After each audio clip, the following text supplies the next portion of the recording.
不同的路上看到的风景不同 different sceneries along different roads. Xiefeng, September 21st, 2023. Translation edited by Chinyu. Yesterday, on September 20th, 2023, Huei and I traveled to Kamloops, which is 230 kilometers away from the headquarters in Canada, for a task. Having been there a few times before, I chose the familiar route that passed through 100 Mile House, Clinton, and Cache Creek.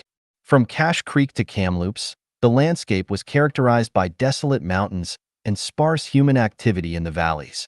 Occasionally, a few farms could be seen, mainly relying on sprinkler irrigation for grass cultivation. Along the way, there was a sense of desolation, only offset by the vitality sensed near the Kamloops Lake. Once, standing atop a hill in Kamloops, overlooking the city, I felt their predecessors had been somewhat short-sighted to establish a city in such desolate terrain. However, it wasn't until I traveled on Highway 5 that I realized my ignorance and limited perspective.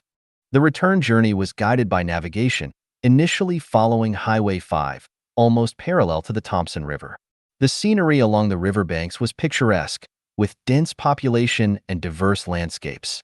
The hills were lush with winding trees, while the Thompson River flowed clear and serene. Beautiful pastoral views with herds of cattle and horses and houses nestled amidst greenery embellished the riverbanks, almost resembling beaches made of fine sand. This wasn't just typical northern scenery, but a replica of New Zealand. I felt as if I had stepped into a utopian world like that of Tao Yuanming, exclaiming, "Canada is truly beautiful." Taking a left turn towards Highway 24 from Little Fort, we entered vast forests. With excellent road conditions and the mid-autumn season, the sky was high and clear, the air fresh. Bushes and poplar trees lined both sides of the road, their leaves turning golden. For nearly 70 to 80 kilometers, it felt like driving on a golden avenue, an awe-inspiring autumn landscape beyond words. From Highway 97 to Highway 1 to Kamloops, then from Kamloops onto Highway 5, and eventually onto Highway 24, the landscape seen on different roads were significantly different. This presents us with the following insight. If we always live in the same place, we may believe that this world is an exact reflection of our lives. Our understanding becomes fixed, our thinking becomes rigid, and our cognition shapes everything in the world based on our fixed perspectives.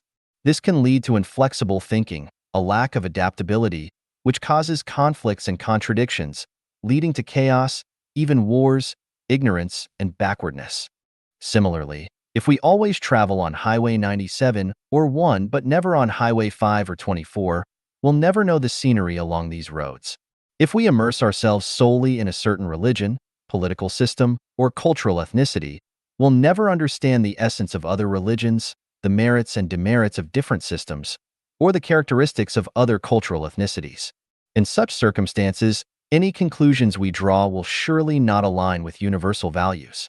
The more we insist we are right, the worse our future becomes. Likewise, if our consciousness dwells solely in the material world, our understanding and thinking will be confined to materialistic thoughts and commercial patterns.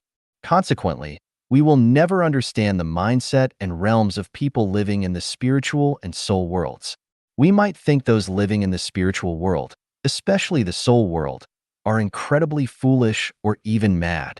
Conversely, those dwelling in the spiritual and soul worlds may perceive those living in the material world as no different from insects or animals. These are cognitive biases caused by not having traveled on Highways 5 and 24.